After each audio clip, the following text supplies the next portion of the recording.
Prezados irmãos e irmãs, em nosso Senhor Jesus Cristo, prendas religiosas, os familiares do Padre José Paulo, sua mãe, os irmãos, sobrinhos. É sempre muito marcante para a nossa paróquia a celebração deste dia, além de ser o dia de finados, todos temos os nossos sentimentos nesse dia, dia de nós nos lembrarmos e rezarmos pelos nossos familiares e amigos também, falecidos, mas de modo muito especial, marcante para a nossa paróquia, por ser exatamente nesse dia o falecimento do caríssimo Padre José Paulo Vieira, iniciando o seu dia, cumprindo o seu dever de filho, junto com a sua mãe, junto com seus irmãos, rezando no túmulo do seu falecido pai, e depois voltando para exatamente cumprir o seu dever sacerdotal, de celebrar para o seu povo, os seus fiéis, também a Santa Missa, nesse dia de finados. Não pôde subir ao altar aqui para celebrar a Santa Missa, mas foi chamado para estar diante do Cordeiro Celeste, o Cordeiro do céu, para celebrar o banquete do céu. E por isso, com certeza, aqueles que viveram esse momento, esses dias, esse momento tão duro, sempre essa recordação tão forte no dia de finados, para a nossa paróquia. Mas graças a Deus, nós vivemos na esperança, e a nossa esperança está em Deus. E graças a Deus nós temos fé, e a nossa fé, de modo especial, na vida eterna. E nós acabamos de ouvir a leitura tão preciosa do Evangelho de São João, e nos trechos finais, em que São João, trazendo as palavras em que nosso Senhor, por meio de São João, nos diz: há de vir a hora em que todos os que estão nos sepulcros ouvirão a voz do Filho de Deus. Porém, os que tiverem feito obras boas sairão para a ressurreição na vida. E os que porém tiverem feito obras más sairão ressuscitados para a condenação.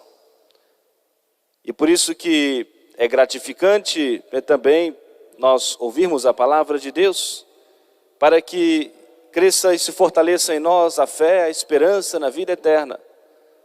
E aqueles que nos deixaram bons exemplos de boas obras, com certeza tudo isso foi contado diante de Deus nosso Senhor, para receber de Deus a recompensa no céu. Mas cabe a nós, cristãos, católicos, rezarmos por aqueles que nos precederam, marcados com o sinal da fé, e agora dormem o sono da paz. E ao mesmo tempo que cumprimos o nosso dever de cristão, praticamos uma obra de misericórdia, aliviamos os sofrimentos das santas almas do purgatório, nós também atraímos sobre nós muitas e muitas graças. Eu gostaria de trazer para a nossa reflexão nesse dia, e é importante nós sempre recordarmos a doutrina católica, o que nos diz a Igreja sobre o purgatório. O Catecismo, no número 1030, assim nos diz, 1030, 1031, 1032, os que morrem na graça e na amizade de Deus, mas não estão completamente purificados, embora tenham garantida sua salvação eterna, passam após sua morte por uma purificação, a fim de obter a santidade necessária para entrar na alegria do céu. A Igreja denomina purgatório esta purificação final dos eleitos, que é completamente distinta do castigo dos condenados. A Igreja formulou a doutrina da fé relativa ao purgatório, sobretudo no Concílio de Florença e de Trento, fazendo referência a certos textos da Escritura. A tradição da Igreja fala de um fogo purificador. Este ensinamento apoia-se na prática da oração pelos defuntos, da qual já a Sagrada Escritura nos fala. No livro dos Macabeus, eis porque ele, Judas Macabeu, mandou oferecer esse sacrifício expiatório pelos que haviam morrido, a fim de que fossem absolvidos de seu pecado. Segundo o livro dos Macabeus, 12:46. Então nós vemos desde o povo de Deus no Antigo Testamento, já mandando também oferecer sacrifícios e orações por aqueles que haviam morrido. Porque já era presente essa fé nesse momento, nesse estado de purificação, antes da entrada no céu. Desde os primeiros tempos, a igreja honrou a memória dos defuntos e ofereceu sufrágios em seu favor, em especial o sacrifício eucarístico, a fim de que, purificados, eles possam chegar à visão beatífica de Deus. A igreja recomenda também as esmolas, as indulgências e as obras de penitência em favor dos defuntos. Levemo-lhes socorro e celebremos sua memória. Se os filhos de Jó foram purificados pelo sacrifício de seu pai, por que deveríamos duvidar de que nossas oferendas em favor dos mortos lhes levem alguma consolação? Não hesitemos em socorrer os que partiram e em oferecer nossas orações por eles. É sempre importante nós recordarmos aquilo que nos diz a doutrina da igreja, e é um dogma da nossa fé, a existência do purgatório, para nós não nos esquecermos de rezar. E o dia de finados traz exatamente esse pensamento e essa presença na igreja, na vida de todos. Ontem nós honramos aqueles que fazem parte, continuam fazendo parte da igreja, mas da igreja já na igreja triunfante do céu, para que ninguém deixe de ser honrado, venerado pela igreja, os santos canonizados e todos que, passando pelo purgatório, já estão na glória do céu. Hoje a igreja volta o seu olhar para todos que, continuando fazendo parte da igreja, estão no momento de purificação, na igreja padecente do purgatório. Mesmo talvez alguns que estejam lá esquecidos há anos, ninguém mais que reze, que mande celebrar uma santa missa, que ofereça uma esmola, uma obra de misericórdia, na intenção.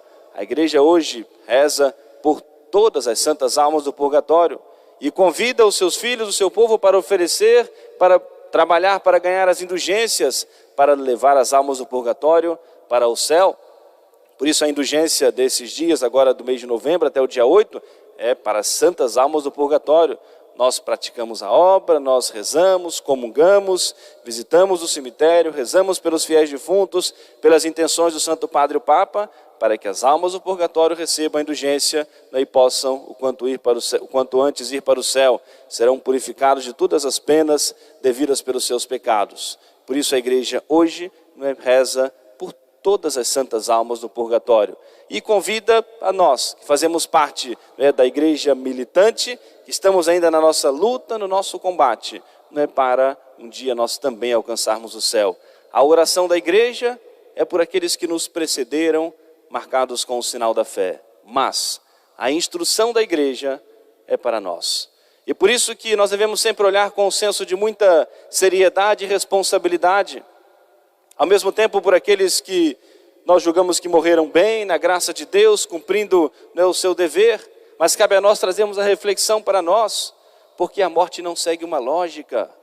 Nosso Senhor mesmo nos diz que quando nós menos esperarmos, é claro que em muitas pessoas, às vezes a pessoa já está bastante idosa, enferma, a cada dia como que vai desligando uma parte do seu corpo, mais ou menos nós vamos já nos preparando para aquele momento da partida para a eternidade. Mas a morte não segue uma lógica. Muitas vezes nos pega de surpresa, e como nós não sabemos como será esse momento para nós, nós temos a certeza de que vai acontecer, mas não sabemos as circunstâncias e não temos nenhuma garantia como será esse momento da nossa partida para a eternidade.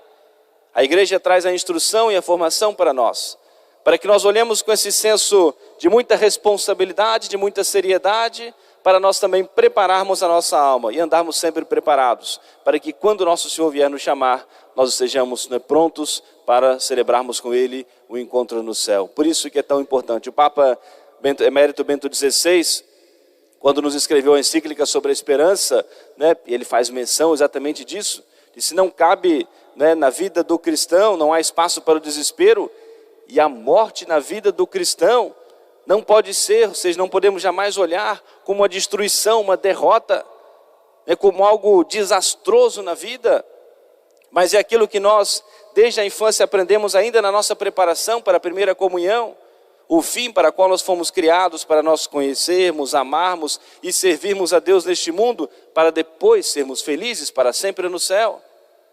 E quando chega esse momento da morte, é essa porta da eternidade que abre-se para nós. E por isso, mesmo nos momentos mais difíceis, é natural, são os laços humanos, o afeto humano, o amor humano como expressão do amor de Deus, a tristeza, a angústia, o sofrimento, mas jamais o desespero, porque exatamente é o destino da nossa vida. Aqui nós servimos a Deus, aqui nós honrarmos a Deus, aqui praticarmos as boas obras, as obras de misericórdia, para que chegue, quando esse momento abrir-se para nós, a porta da eternidade, nós estejamos prontos para nós recebermos de Deus a recompensa no céu, confiados na sua bondade e na sua misericórdia. Por isso, sempre pedimos a Deus o aumento da nossa fé, o aumento da nossa esperança, da nossa caridade e da nossa confiança no amor misericordioso de nosso Senhor. A liturgia de hoje é belíssima. Não só os textos das 3 missas que são celebradas nesse dia, de finados, mas o próprio canto, o belíssimo canto gregoriano da liturgia de defuntos, e que eleva o nosso pensamento também para a eternidade. Nos leva a refletir, nos leva a pensar na nossa vida, na brevidade da nossa vida, como que nos leva ao sobrenatural, e para nós olharmos com esse senso de muita responsabilidade. E a sequência da Santa Missa, que foi cantada antes da leitura do Evangelho, e que traz reflexões tão sérias para nós, mas ao mesmo tempo que nos apresenta a seriedade do juízo de Deus, a igreja já faz uma oração sempre suplicando a misericórdia de Deus, para acalmar o nosso coração, para nos levar ao arrependimento dos nossos pecados, a essa disposição de conversão de nossas vidas, mas a essa confiança na misericórdia de Deus. E eu gosto sempre de citar, nesse trecho belíssimo da sequência da Santa Missa, a igreja como que lembrando a Jesus. Lembrai-vos, Jesus piedoso, que por mim do céu descestes, não me percais nesse dia. Não seja em vão tanta dor, tanto sofrimento.